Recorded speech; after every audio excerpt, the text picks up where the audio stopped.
nirereto kay Daniel Padilla, may chemistry.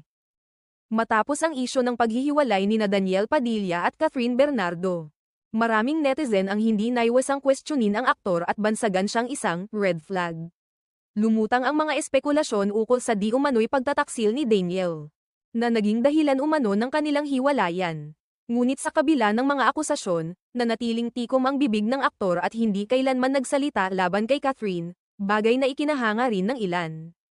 Habang si Daniel ay dumaranas ng mga negatibong komento, si Catherine naman ay hindi rin nakaligtas sa mga mata ng publiko. Uminit ang usapan nang may ugnay siya sa isang lokal na opisyal, si Mayor Mark Alcala, at maraming taga-subaybay ang naghayag ng saloobin na tila hindi ito ang tamang panahon para sa bagong pag-ibig ng aktres.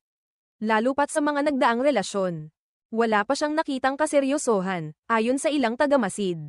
Gayunpaman, tila unti-unting napapawi ang mga dating